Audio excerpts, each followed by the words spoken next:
வணக்கம் மக்களே, இது ஆச்சரியங்களின் அணிவகுப்பு 12 டக்கர். பெட் இல்லைன்னா நிம்மதியான தூக்கம் இல்லை அப்படின்ற நிலைமை ஆயிடுச்சுங்க.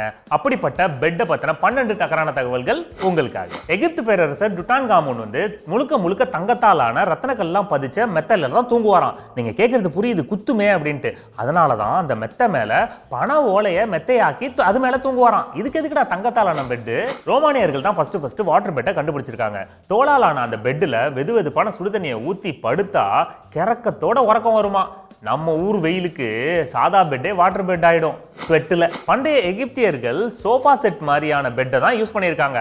அதுலயே சாப்பிட்டு, அதுலயே தூங்கி, அதுலயே உட்கார்ந்து அந்த மாதிரி ஒரு பெட் எனக்கு கிடைச்சா.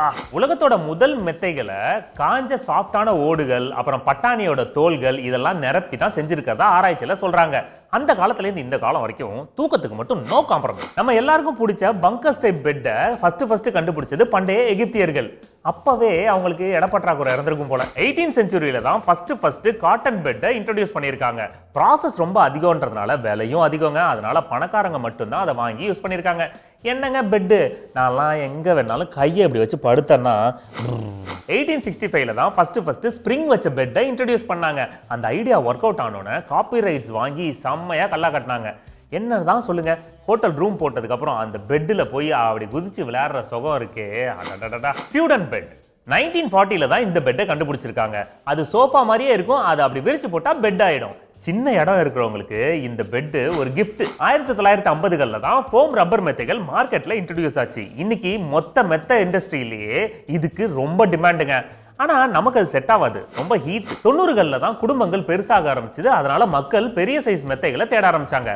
அதனால தான் கிங் சைஸ், குயின் சைஸ் இந்த மாதிரி பெட்டுகள்லாம் மார்க்கெட்டுக்கு வர ஆரம்பிச்சது. நமக்கு எப்பயுமே பிரின்ஸ் சைஸ் தான், அதாங்க சிங்கிள் பெட். ஜப்பான்ல நிறைய பேர் பெட் யூஸ் பண்றதே இல்லைங்க. டட்டாமி அப்படின்ற மெல்லிசான தரை பாய் விரிப்புல தான் படுத்து தூங்குவாங்க. காலையில அதை சுருட்டி எடுத்து வச்சிருவாங்க. உலகத்திலே ரொம்ப கஷ்டமான வேலை எது தெரியுமாங்க? காலைல தூங்கி எந்திரிச்சு அந்த படுக்கையை மடிச்சு வைக்கிறது தாங்க. இன்னைக்கு மாடர்ன் வீடுகள்ல மர்ஃபி பெட் கண்டிப்பா இருக்குங்க. இடப்பற்றாக்குறைக்கு சிறந்த தீர்வுங்க இது. அது நம்ம தூங்காத நேரங்கள்ல அந்த பெட்டை மடிச்சு அப்படியே செங்குத்தா செவுத்துல மாட்டி வச்சிடலாம். மர்ஃபிங்கிறவரு 1900ல இதை கண்டுபிடிச்சாரு. செம்ம டிமாண்ட் வந்தோன்னே 1908ல இதுக்கு காப்பிரைட்ஸும் வாங்கிட்டாரு. சூப்பர் ஐடியா இல்ல? தூக்கத்தை வச்சு பிசினஸ். ஓகே மக்களே, மீண்டும் சந்திப்போம். இது ஆச்சரியங்களின் அணிவகுப்பு 12 டக்கர் வித் மீ, உங்கள் துரைராஜ்.